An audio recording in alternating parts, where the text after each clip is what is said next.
Alors, quelques rappels de génétique et de biologie cellulaire nécessaires pour attaquer ce programme de terminale. J'ai indiqué dans la suite en rouge les définitions que vous devez connaître. Donc, à vous de faire pause à la fin de chaque diapo pour avoir le temps de prendre en note ces définitions. Alors, première partie, programme génétique et reproduction conforme. Alors, le programme génétique, comme vous le savez, ça définit les caractères héréditaires d'un individu. Ce programme génétique, il est porté par les chromosomes et précisément par l'ADN des chromosomes. Alors, vous avez ici un chromosome. Ce chromosome, il est à 2 chromatides. Ici, j'ai encadré une des 2 chromatides. Et si on déroule, en fait, si on regarde de plus près ce chromosome, on va constater qu'il est constitué d'ADN qui est super enroulé sur elle-même. Voilà cette grande molécule d'ADN. Donc une chromatide d'un chromosome, c'est une molécule d'ADN condensée. Alors l'ADN, qu'est-ce que c'est ? L'ADN, c'est une macromolécule, une grosse molécule constituée de plusieurs sous-unités. Alors ces sous-unités, il y en a de 4 types. Adénine, comme par exemple ici, adénine, cytosine, guanine, ou encore ici, thymine. L'ordre de succession de ces nucléotides, c'est ce qu'on va appeler une séquence. Alors, tout le long de cet ADN, il y a des portions qu'on va appeler des gènes. Alors, un gène, qu'est-ce que c'est ? C'est une portion, comme ici, par exemple, d'ADN, qui contient dans sa séquence l'information pour faire une protéine. Donc un gène, il faut retenir que ça occupe une place précise sur un chromosome et que ça contient l'information pour faire une protéine, information contenue donc dans sa séquence. Alors chez l'homme, le programme génétique est donc inscrit dans ces chromosomes et en tout il y a 46 chromosomes. Donc voici un karyotype humain. Alors ce karyotype, donc, c'est le classement des chromosomes d'une cellule par taille, par forme. Il est typique de l'espèce. Alors ce karyotype, je vous l'ai dit, il comporte 46 chromosomes. Et on voit que ces 46 chromosomes, une fois qu'ils sont rangés comme ça, on constate qu'en fait, on peut les ranger par 2.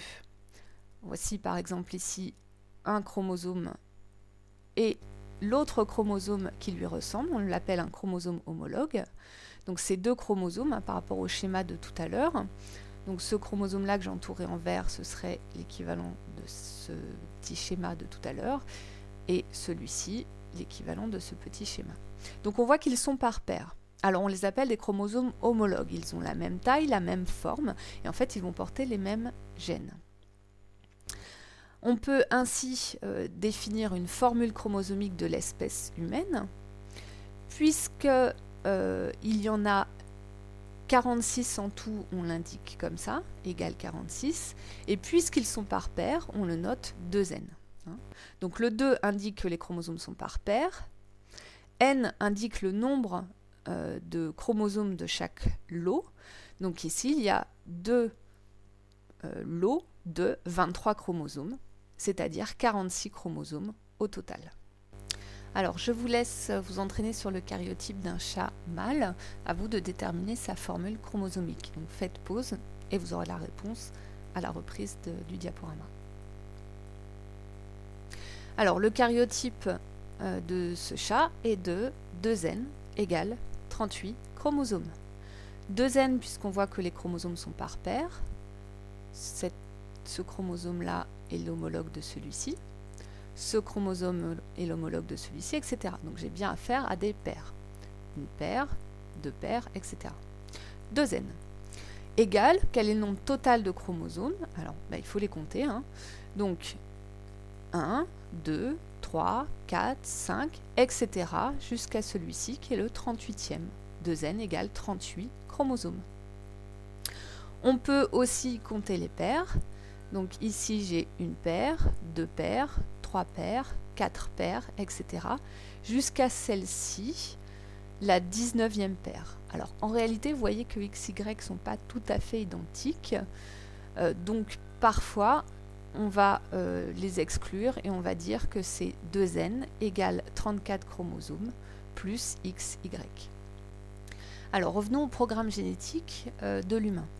Chacune de nos cellules a le même programme génétique que les autres.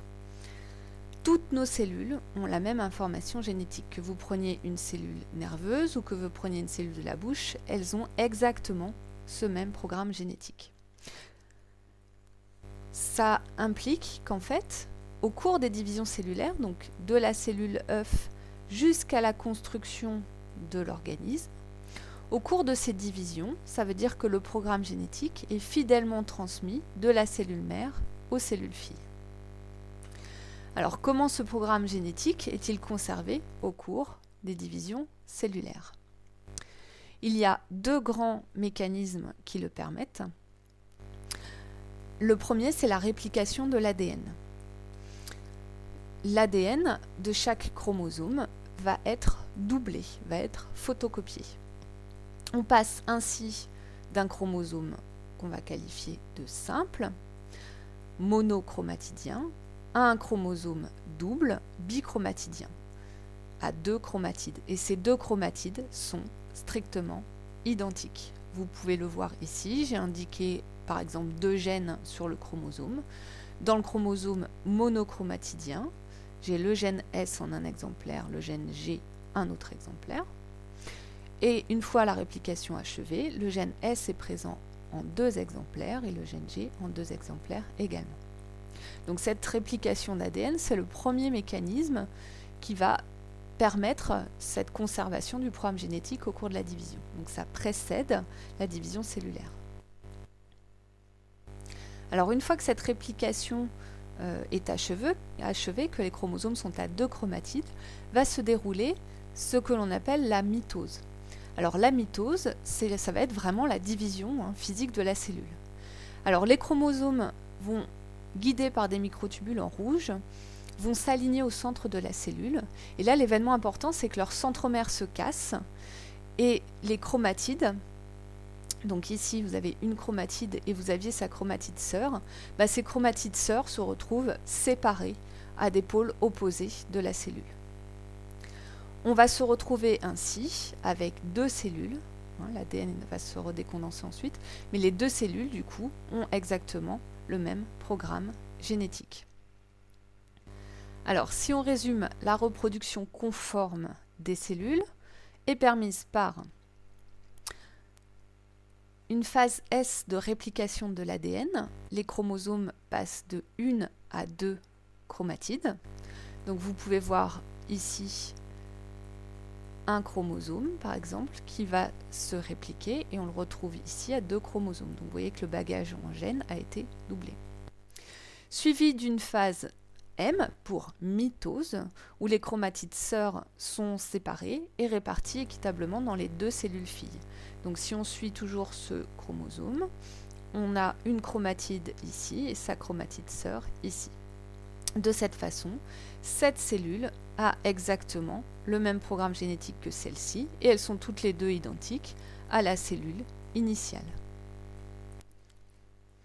Alors si on s'intéresse aux formules chromosomiques, vous verrez que alors si j'écris les formules chromosomiques de chaque cellule, ici j'ai des chromosomes par paire, donc ce chromosome-là est l'homologue de celui-ci, une paire.